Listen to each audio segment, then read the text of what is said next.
Welcome to episode 7 of Riff and Chips. I'm your host, Phil Vernon, and today's guests are Ryan Noble and OJ Riley, guitarist and drummer in Manchester post-hardcore upstarts Pleiades. Pleiades' self-released debut album, Affinity With, was released last year to overwhelmingly positive reviews, and is a perfect example of intellectual and passionate conceptual post-hardcore. They've been out on the road with the likes of Hidden Mothers and As Living Arrows, and have slots at some of the UK's best festivals and all-day events to come later this year. Join us as we discuss recording with Joe Clayton, the benefits of self-releasing, and the bright lights of late-night chippies.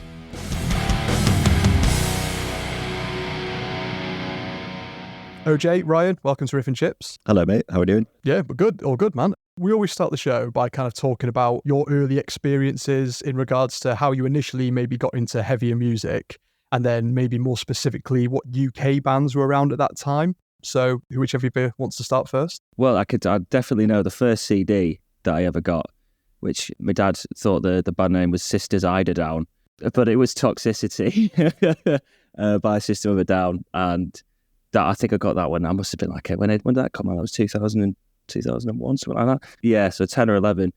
And then from there, it was Lamb of God, In Flames, Arch Enemy. Basically anything like Metal Hammer and Rock Sound would just pump out back in the day. Like I was a voracious reader of all that kind of stuff. Yeah. So really getting into that kind of that heavy metal, groove metal, that kind of stuff. Yeah. I mean, that was obviously early 2000s. That was very big. Yeah. Sort of thing, and then it took a bit of a left turn at stuff like Out the Drive-In and all that kind of stuff. But it started with like sort of, horns in the air, proper.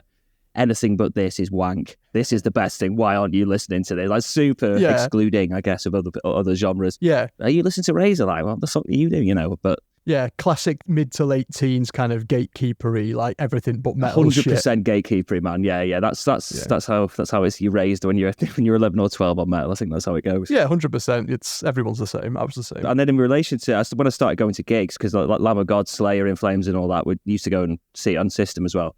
Some of the first gigs I went to, and then we started checking around Manchester and seeing like who was playing Satan's Hollow back in the day. There was a band called Blueprint to a Downfall. I lived in Manchester for like 10 years or whatever. Played in Manchester bands in the past, so all those bands, nice, man. know all those sorts of bands and stuff. I remember seeing them, and the two guitarists, they were wireless, so he was just like legging it round Satan's and just sitting on people's knees. I was like, what is going on? This is crazy. And they had like two vocalists as well, like a high-pitched screamer and like a deeper voice. I just remember them being like one of the first like UK ones going, okay, no, this is sick, and like watching the drummer and going, I reckon I could give this a go. Like this is they were dead sound. I think there was a band called Martyr Defiled. Yeah, I think. Are they from Leeds? I think they were from Leeds. Yeah. Yeah, I think I remember watching them a couple of times, and yeah, just getting the bug for it. And yeah, they're definitely the first two that come to mind from early days, and not quite as heavy. But there was a ska band called Kamikaze Sperm. It used to be in Manchester. I think it's more the name that stuck with me than anything else. Obviously, I can't admit to liking ska, can I? But I do love ska. But yeah, you can't say it anymore. You can't see I've got two-tone bands on. But yeah, that's about it for me. How about you, man? Do you want the mic back? I guess a similar thing with like Lamb of God and stuff like that. With like going to download from quite an early age, I was pretty lucky that I got taken. Like my dad had taken me kind of every year from when I was like 11. Nice. First time I went. But yeah, seeing like fucking huge circle pits and stuff as a kid, just being like, what the fucking hell's going on here? Like, I'm all about this. Yeah. Running around, starting fucking plastic bottle fights and, all that kind of stuff at download. And then it's never quite been the same since it kind of moved to the site where it is now. Yeah. Like the classic site with the Dunlop Bridge in the background. There was something about that setup those first few years. Yeah. And then they had that really dog shit one where the second stage was like on like a tarmac car park for 1 year. And then it moved to the kind of layout that it is now. Yeah. Those first few years and the kind of Ozfest that they had before that first download there was in that kind of configuration was perfect. Yeah, absolutely, man. So I guess it kind of came off the back of that. And I'm from York originally, so we didn't really know each other growing up. So like being so close to Leeds, and there was like a really good hardcore scene in Leeds. So get the train over there, and all the bands who'd come up for that. And I remember seeing like Brutality Will Prevail and stuff like that. Yep. And again, the same thing, people like crowd killing going on, people like noses busted and stuff. I was like, fucking, what is going on here? Like, I had a really good chat with Harry from Burner. All right. And obviously he's a kind of like Wakefield, Pontefract sort of lad originally. Yeah, and we had a really good long chat about Joe as well and about all the shows back there. And mate, it's so good. Just such a legendary gaff, yeah. But it's like I saw the basement, final show, like, in brackets, I suppose. Now they're kind of doing bits again, but seeing that there, and then bands like Superheaven and stuff, it was like, why are they just playing this like tiny little place in Leeds that's kind of like out of the way? But it was ace, like it was mint. When it was packed, it was just like it's that thing you get from live music, I suppose, as a kid, that, you know, to come full circle on your question, sparks that interest in heavier music. So obviously you touched on a few like UK bands there. Were there any particular UK bands that kind of inspired you to start playing music and to start up a band? I guess like early stuff, like bands like Lower Than Atlanta. Yeah. For me, maybe not as heavy as more stuff I was kind of seeing, but are we talking like early Lower Than Atlantis, when they still had like beat downs, like when Scottish said, when they still had beat downs and stuff? Well, I guess I found like Fuck You, that album, and then moved back to Breton. Yeah, Breton, that was it. Yeah, just like hearing faster stuff. Do you know what I mean? Like going between that and then, you know, when you're a kid and you see like tour videos and stuff, and it's them just like dicking about at motorway service stations. Yeah, there's always that thing in the back of my head going, I want to fucking do that. It's like, it just appeals to some people, doesn't it? You're like, actually, the idea of sitting in a car or a van for hours and hours and on end, you know, kind of appealed to me for whatever reason. Yeah, for me, I remember seeing Ghost of 1,000. Yeah, I was just like one of my favourite bands ever. And Mem Jago, who was on drums, just watching him. He had like the tastiest grooves in what was kind of, I guess, like hardcore punk, I guess, in a way. But even like second album was even a bit of a departure from that. So seeing them and like the Plight, I remember Black Hole. In fact, I think I saw these all on one bill at Rock World. The Rock Box was at Chili's. It sounds like a kind of bit of a package sort of bill. It was, package, Hexes as well. That with that bloke Daniel, what's his name? Dan P. Carter. That's the one. Yeah. They were good as well. So watching Ghost of 1,000 was massive. And in fact, they played Ghost Fest. That used to be, it was at Rio's in Leeds back in the day. It was. So they had it, so the earlier ones were at Cockpit. I remember seeing some early ones at the Cockpit, and then, they moved on to Rio's. Weirdly, there was one in Bristol one year, but I think it was like a twin thing, maybe Bristol and Leeds potentially. Oh, nice. But, I remember, I got to quite a few of the early Ghost Fests. There was some stuff, class. Well, I remember Ghost played the same year as Devil Sold a Soul. Yep. That was mint. And they had like bands like Fake Komodo. Yeah, Cult of Luna played that year as well. I think they headlined the Devil year, and it was like Johnny Truant, yeah, man. Yeah, Ted Moore were playing. Arusha Record, just all those sorts of bands. Yeah. Oh man, that's taken me back, mate. I went with one of my best mates, and someone was flailing in the pit, dancing, and winged him in the head, and you just see this little spurt off his head, and he's like, oh, I don't know what that was, and keeps going, gets to the end of the song. He's like, I've got a bit of a headache, Ojo. What's going on? They just look at him, he's just pissing blood, and someone's wedding ring has just split his head open when he's just twatted him across the forehead.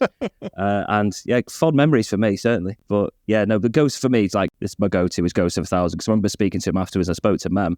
I was like, have you got any advice, mate? Like, what should I do? I want to play drums in a band. And he's like, drop out of school, keep playing drums. I was like, cheers, man. Thank you. That's great. I told my parents, they were like, don't do that. Yeah. You're not doing that at all. It's not the soundest advice. No, but it worked for Mem. I think he was played with the Rattlesnakes for a bit, actually, after that. All right, I don't know what he's up to now, but he was such a class drummer, man. Yeah, Ghost of 1,000 were good. Like, around that sort of era, you had things like, obviously, we talked about Ghost Fest. You also had, I don't know if did you ever attend Heavy Fest down on the South Coast? I heard of it, but I've never been. No. Yeah, so they had it for like 3 or 4 years, and it was, probably not ideal for maybe some people, because it was at a zoo, which was quite an interesting thing. So they had it at this place, I don't know how it's pronounced, Port Limp, I don't know. It's right on the South Coast, and it was essentially in a field next to a zoo. The bands didn't start till a bit later, maybe like 2 o'clock in the afternoon. So you could get up and your ticket included like entry into the zoo. So you could go out into the zoo. Honestly, you could get up and you could go down into the zoo, and you drop down almost like a cliff into the zoo, and then you could go out on these big massive safaris and stuff, and then go back to a field after and watch like 4 Years Strong and Funeral and Dillinger and stuff.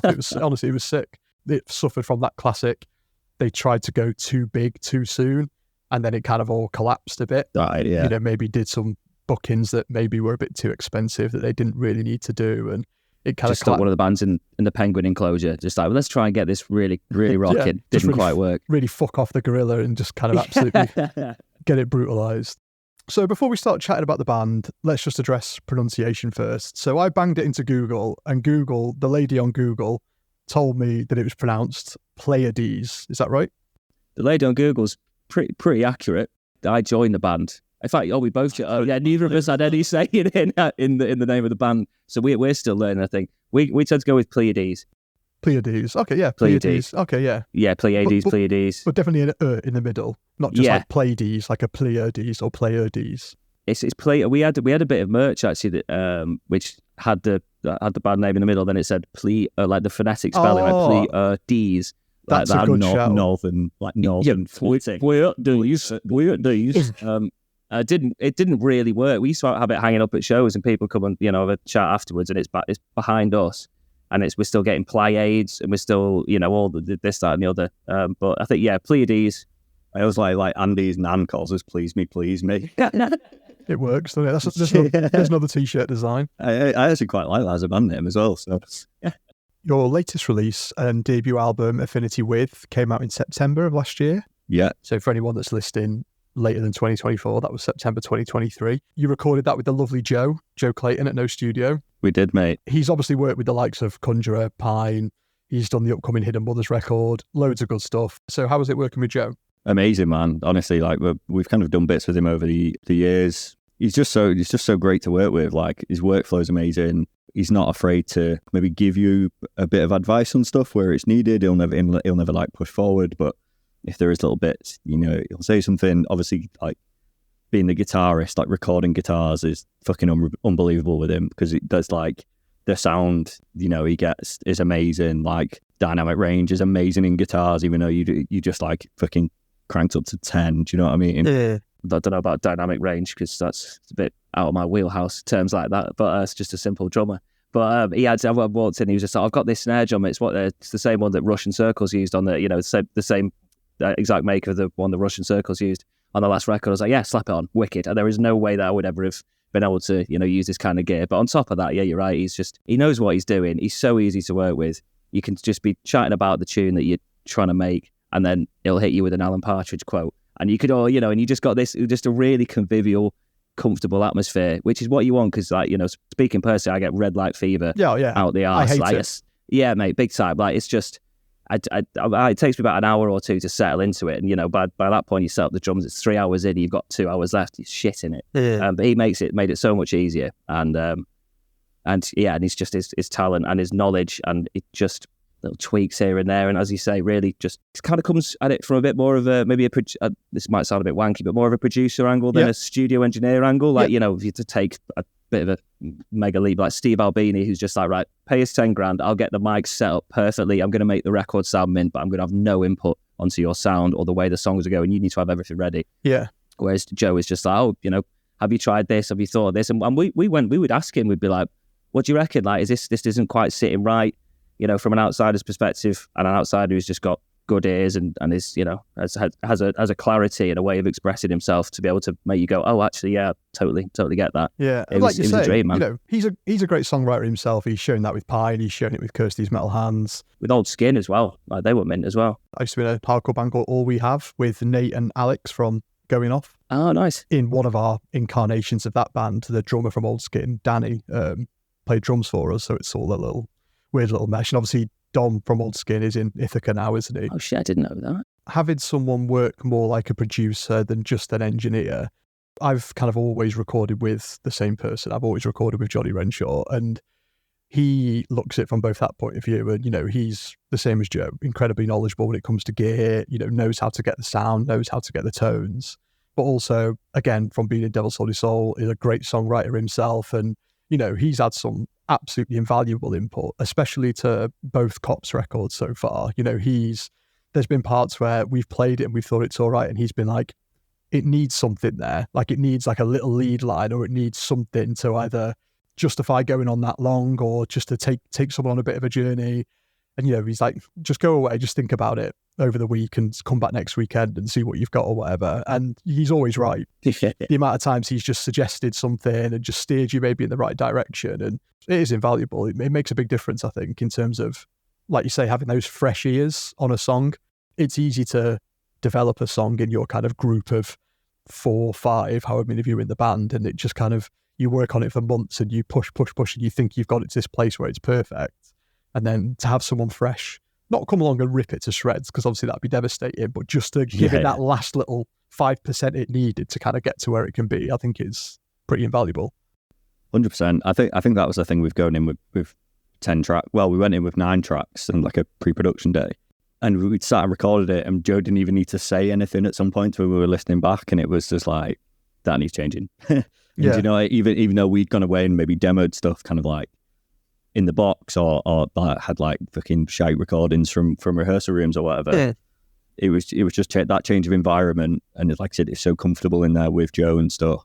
And to look over the whole thing as a body of work and be like, right, what works, what needs changing? Is that section too long? Like, you know, does this track work going into the next track? Because that was kind of the thing that we always had in the back of our minds, was like, we don't want to just like cobble together a number of tracks that we'd written in a room. We want it to work as an album and go back to that like full LP format, like listening thing for people.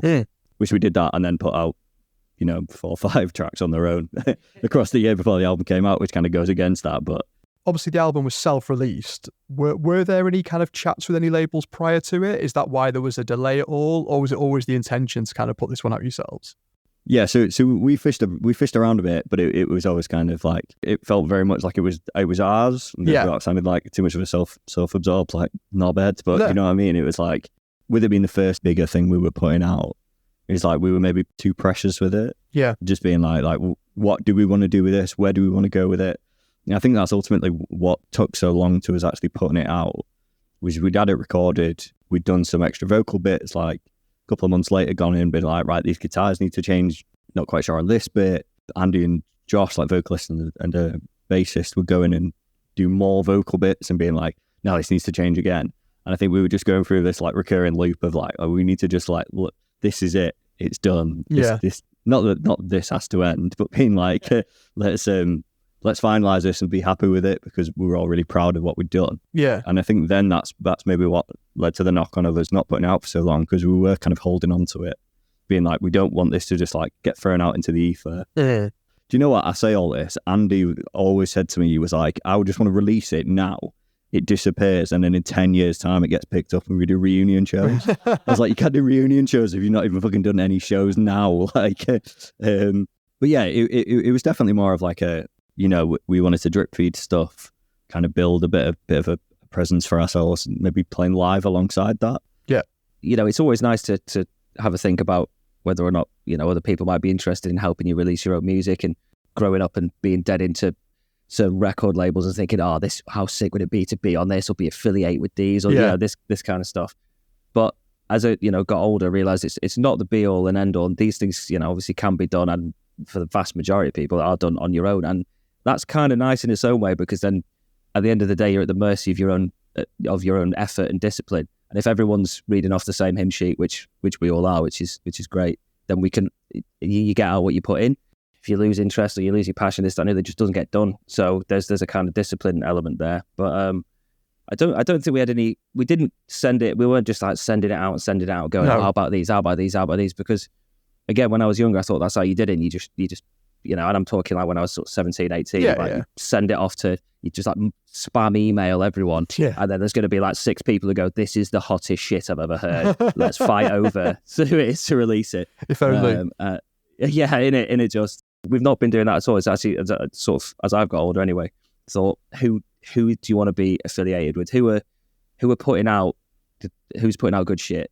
Who are the mint bands with the great people who you want to be affiliated with, and who can help, who can you help, and who can then help you? And I think like going a bit of a left turner, but going on tour with people like, I'd say, Hidden Mothers, and you just realize like, hey, sick band, like we're so into those guys, and they're just the nicest bunch of dudes ever, and you just like we want to be hanging around those guys. They've got the right attitude to like everything, like music and life, and they're all just dead sound. And you realise then if you want to affiliate yourself with these kinds of people, and the fact they happen to be in a sick band also helps. So yeah, definitely. Talking about other bands and sick bands around, Manchester's full of great bands at the moment, with yourselves, the likes of, you know, Going Off, Lurin, Death Bloom, Fatalist, a host of others. It must be pretty cool being around at a time where the scene's kind of thriving locally.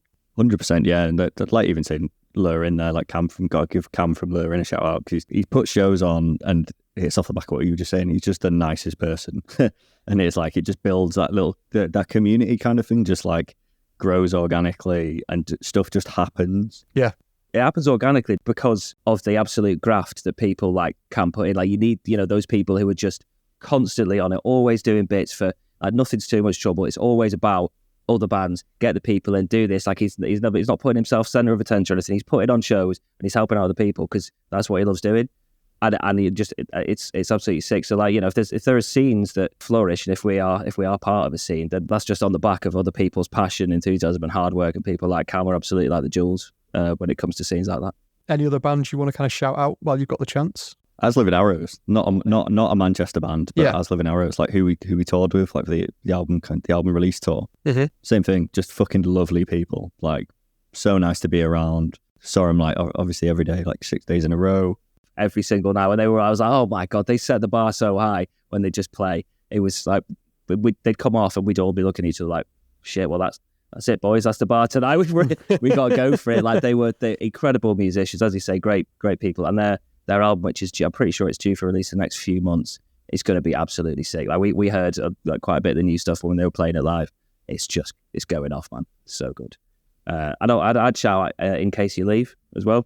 Yes. From London. Those guys are so sick. They've got such a mint sound, and the energy as well. Live, like it's really cool because there's sort of like the four of them, whether guitarist, bassist, and drummer. They're all kind of sort of stooped, and there's quite intricate bits. So they're sort of kind of hunched, almost like shoegazy kind of stance. And then the lead singer's just throwing himself around, and he's just yelping and screaming. It's mint. It's quality. Bit like it's Cedric from At the Drive-In, like early Cedric vibes, just like throwing himself about and just yelping all over the place. Those guys have been, they were definitely one of my favourite finds from last year. Perfect. Right, are we ready to get down to it? Absolutely, yeah. Cool. Let's dive into some. That's so good, man. It's time for Chippy Chat. Oh yeah. We always start off and ask, what chippy are you taking me to? So are you sharing a chippy or are you giving me one each? Because we're always up for options. I think one each. We live in different areas of Manchester, so I think we'd be doing the Manchester chippies a disservice if we didn't. Give us your locals then. So let's start with you, Ryan. Do you know what? So there's one near me called Atlantic Fish Bar, which I think is maybe a chain, or there's a few dotted about, and it's not like the best chippy, but when you've had a few pints and it's literally next door to the pub, it's like yeah. So. Yeah, Atlanta. Because I live about 15 minutes down the road and there's not that many chippies. There was a chippy a while ago which shut down. Oh no, hang on now. Actually, got to shout out Trawlers 2. Oh my God, it's weird. There's no Trawlers 1. What's the story there? It's called Trawlers 2. And like, as far as I'm aware, there's no Trawlers. They don't have 2 sites. There's just Trawlers 2. I don't know what the backstory is if the first one burnt down. There's a lot of mystery. I think it's ripe for a podcast. There needs to be a deep dive into the history of Trawlers. But Trawlers 2 is well nice, man, in Levenshulme. Sounds like a terrible like Hollywood blockbuster. Trawlers 2. And whereabouts in Manchester's Atlantic Fish Bar? In Chorlton. In Chorlton, and Trawler 2's in Levenshulme, yeah? Levenshulme, yeah. Okay, perfect. So we get to the chippy. Obviously, you're getting chips. What sizes, portions of chips you ordering? I'll go large, but the large portion is like ridiculously large, but still go for it every time. Yeah. And anything ever left, or do you always see it or struggle through to the end? Probably leave a bit and then go back to it. Oh, yeah. So it always gets, no waste. Yeah, no waste. Eyes bigger than your belly, though. You know what I mean? Definitely, yeah. I'm large as well. Yeah, definitely. Always go for the large. I don't have the chippy teas often, so when I have them, it's, you're just going to go large or go home. Absolutely. Yeah, 100%. Keep saying the word large, go big or go home. That's what I mean. What do you have with your chips? What's your main kind of side? I got battered sausage, the biggest battered sausage that I can see in the top, like a jumbo battered, yeah. Yeah. That's. Do you know what? It depends. I'll very rarely go fish.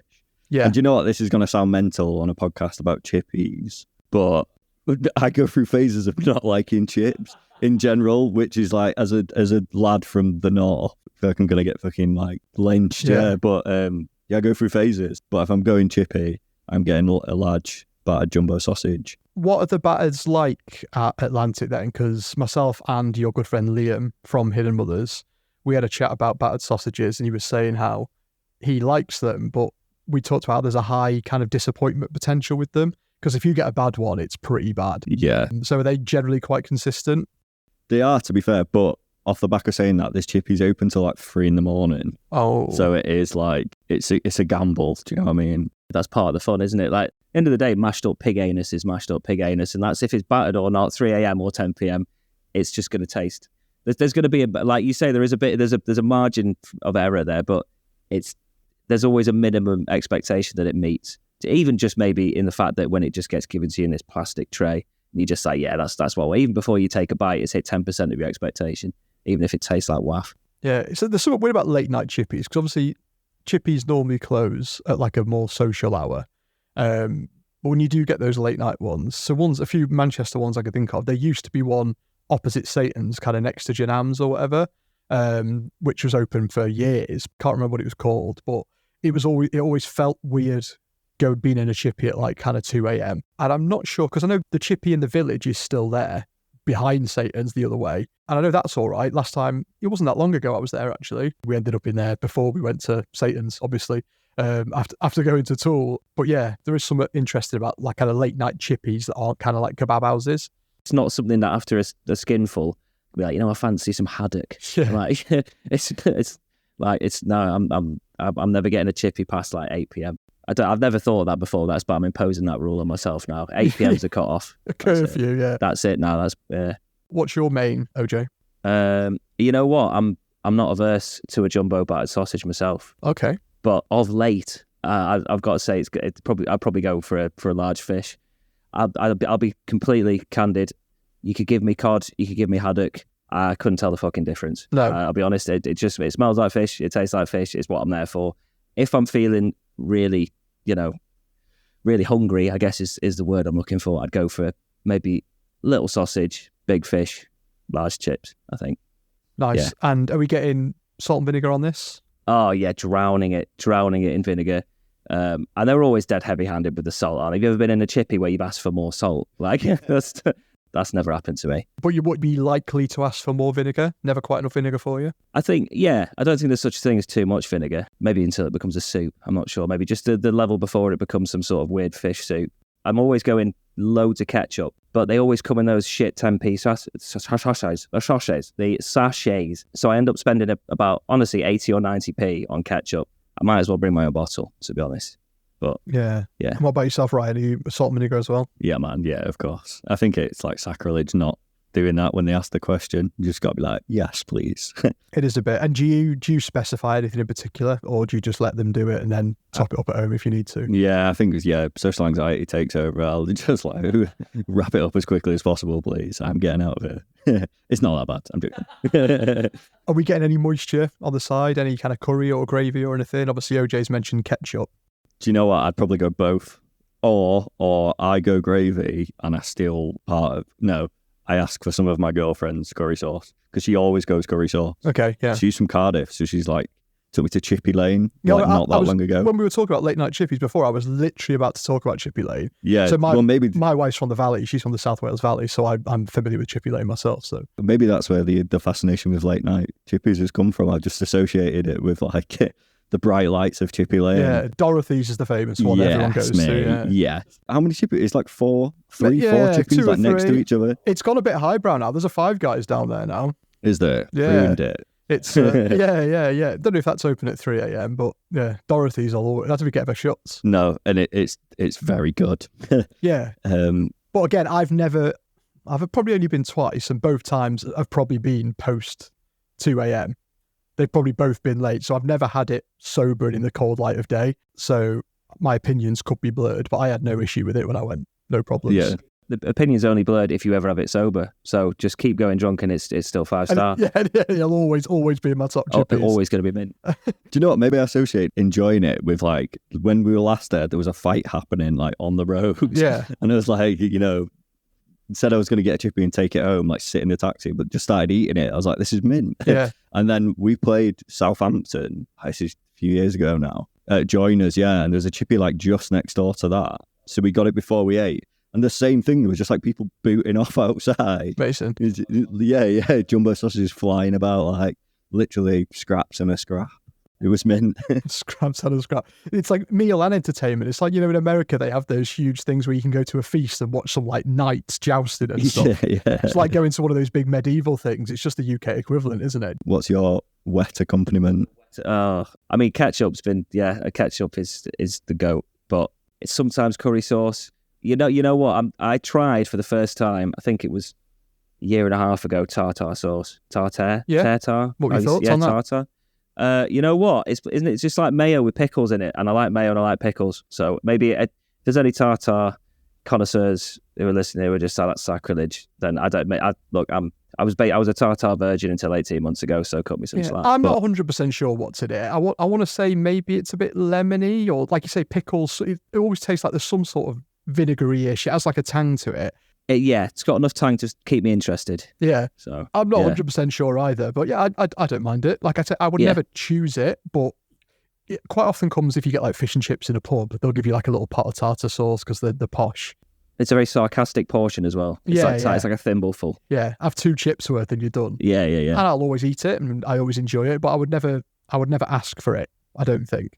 No, it's not high on the agenda. If I'm having a chippy tea, I'm like, oh yeah, the fucking tartar sauce. I'm not that bothered if it's there. It's ketchup and curry sauce for me, I reckon. See, Ryan, you don't normally order fish, but at your chippy, OJ, when you order a fish, do they ask you if you want a slice of lemon with it? No, they don't. I don't know if that's the thing. Like, I can't remember ever being asked up north if I wanted a slice of lemon, but both our local chippies next to me, so I've got 2 within kind of 10 minutes walk, both of them will ask me if I want a slice of lemon with my fish. Is scurvy a particular concern where you live? Yeah, I mean, Bristol's an old pirate town, isn't it? So... Yeah, there you go, yeah. No, I've never been offered a lemon. I wonder if I asked them next time I go in. If they have one ready. Just tell me to fuck off, maybe, I think. Yeah. They just have a big plastic tub with water full of lemons like you'd see in a pub or something.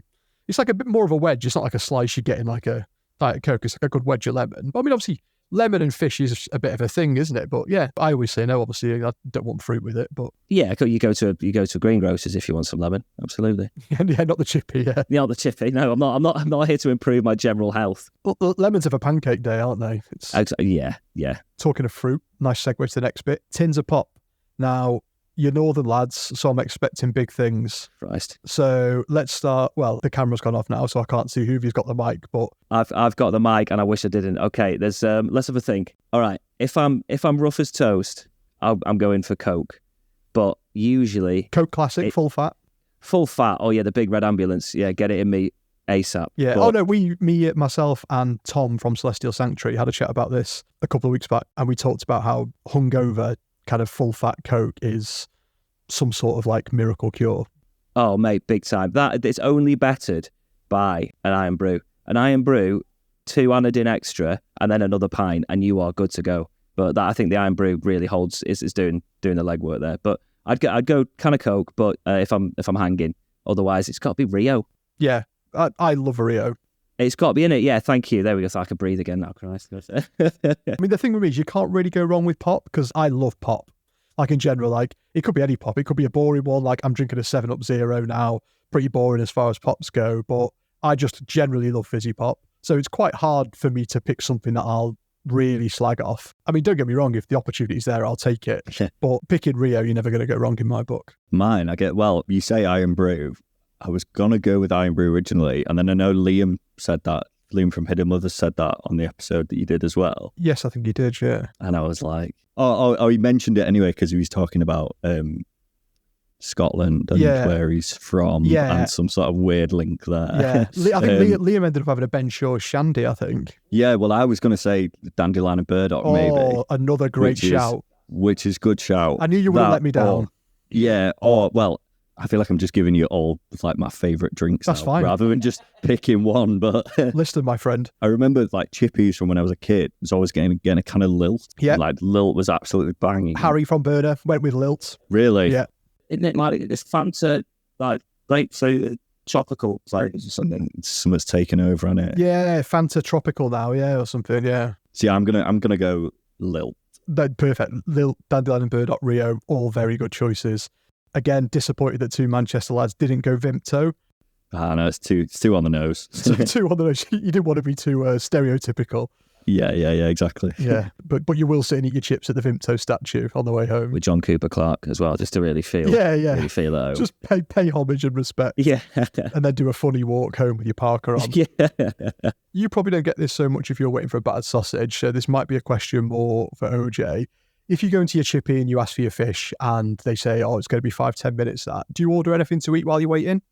Nah, probably go and have a cig. Just pop out and have a ciggy instead. A vape. No, yeah, go out go out and vape myself silly. I don't want to ruin it. I'd see that as a starter, and I just think starters are just for impatient people who can't wait for the big meal. So that's a bit of a harsh thing to say, but I had this conversation with Liam. If you went out to a fancy restaurant, you'd order a starter or a bit of bread and olives to eat while you were waiting. So I didn't see why a chippy should be any different. that's fair. If you go to a fancy restaurant, you know the portion size is going to be lackluster at best. Like if it's a fancy restaurant, this is a fancy restaurant, then I'm not. It's bread all the way. But you know that the chippy's not going to skimp on anything. So I know I'm about to get a box full of food that could feed 3 people. Yeah, I just want a top up on my peach flavoured vape. More fruit, get it in you. Yeah. I always thought I'd been to quite a few fancy restaurants over the years, but maybe I haven't, because I've never been into one where someone's declared in the way that you just declared that I was in a fancy restaurant. So maybe I've not quite gone to establishments that are quite fancy enough. Do you know what? Yeah, I've never asked for anything to eat whilst I was waiting. Not like a small sausage chaser while you wait for your jumbo. Do you know, my mate always gets like a scallop, or he'll get like a couple of scallops. Yeah, perfect. And I just didn't really know what they were. The thing is, if you're ordering sausages, fish cakes, stuff like that, are quite often ready in the counter, aren't they? They're quite often, they kind of chuck them out and they're quite often ready in the little kind of warm-up thing. Sweating away. So they'll, as long as the chips are ready, normally you're in, they'll wrap that up and you'll be gone. But, a lot of chippies, especially nowadays, obviously you have to order a fish, you'll walk in and either shout your order up or whatever. And they're normally the things you have to wait for. So if I was walking in, if I knew I wasn't going to have to wait, say if I was like, I just fancy fish cake and chips, I want something quick, I wouldn't then also order like a chaser to go with it. But if I walked in somewhere and I was like, it's going to be 5-10 minutes for your fish, and there was a little sausage or a fish cake or something sat in the counter ready, or a scallop, I might be like, can I have one of them while I'm waiting? I mean, I'm sold on the idea. Yeah. 100% sold on the idea. Yeah. But Sometimes an extra tin of pop as well to go with it. Oh no! See, that's I could get down with that, but I don't think I've ever been in a chippy where they've had scallops. Maybe I haven't looked hard enough, but this is absolutely news to me. I'm sort of blown away. You're not getting confused with fancy restaurant scallops, are you? The fish ones, because they're quite different. Quite possibly, maybe. Obviously, you have your fancy restaurant scallops, which are like your kind of shellfish, sort of. They almost look like a little fishy puck, don't they? Yeah, the wet discs of flavour. Yeah. Whereas chip shop scallops it's just like a big, like a potato fritter, like a big flat potato. Right, that is, never heard of one of them. That sounds, in which case I'll have 2. Yeah, definitely. Potatoes before more potatoes. Sign me up. I'm in. We'll go after this. We'll get you on. Yeah. Perfect. Now, before you go, we like to give you the chance to mention anything exciting that's coming up over the next few months in the world of the band. So this is a section we like to call...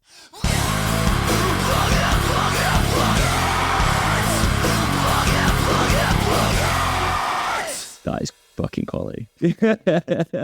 So this is the section we like to call Plug It. So what's coming up over the next few months in the worlds of Pleiades? Next things we've got coming up would be Portals in London. I want to say, is Camden in it? Hackney, I think, isn't it? Earth, is it Hackney? Yeah, Earth, that's the one. Yeah. Buzzing about that. And we got Arctangent in August 17th, 18th, around that time. Yeah. Which, again, just absolutely made up. So excited to be part of that. I think those are the 2 biggies. We're working on new tunes at the moment. We got a couple, which we're hoping to maybe get in with Joe Clayton again. Get some stuff going. Nice. Do you think you're going to go full length again, or do you reckon you might do another small release before diving back into another full length? I think we're not really completely set, but I think we're leaning towards a shorter release. Mm-hmm. Ryan's nodding at me, so that's definitely the right thing to say. Definitely. I think an EP, ideally 3-4 tracks, and just trying to just working on introducing new elements and just kind of, broadening our range as musicians and seeing what we can do, really. I think you can do that with EPs because they're a smaller package. You could do something totally different and you want to be like, it was just this little experimental EP. Like you say, with an album, you have to kind of focus and try and make it coherent a bit from start to finish. But, an EP could be 3 tracks that you would never, ever write. Yeah, you can look back and go, what the fuck were we thinking there? Yeah. Hyper pop and sea shanties. Who's trying to jam those together? But, I think there's a gap in the market. Is there anything that I've missed, Ryan? No, I don't think so. Not at all, mate. Smashed it. OJ, Ryan, thank you both so much for coming on. Take care, and hopefully I'll bump into you both at Arctangent. Cheers. Nice one, mate. Appreciate it, Phil. Thank you. Cheers, guys. That was Ryan and OJ from Pleiades. They took me to Atlantic Fish Bar in Chorlton and Trawler 2 in Levenshulme. Ryan ordered a large chips with the biggest battered sausage that's available, salt and vinegar with gravy and some of his girlfriend's curry sauce, and a beautiful tin of dandelion and burdock, an absolute classic. OJ ordered large chips with a large fish, doesn't matter which, he can't tell the difference, sometimes with a little sausage on the side. Salt and drowning in vinegar with about 80p's worth of ketchup, although he would be swayed by tartar should it be on offer, and he'll down it with a lovely can of Rio. As always, I want to see your chippy teas too, so don't forget to tag us in any pics or let us know your favourite local chippy on socials using @RiffNChips. Thanks to Rob Collier for providing the dive bomb, Edgar Gibbs for the screams, and Ryan Westwood for the artwork. See you in a week's time for our next episode.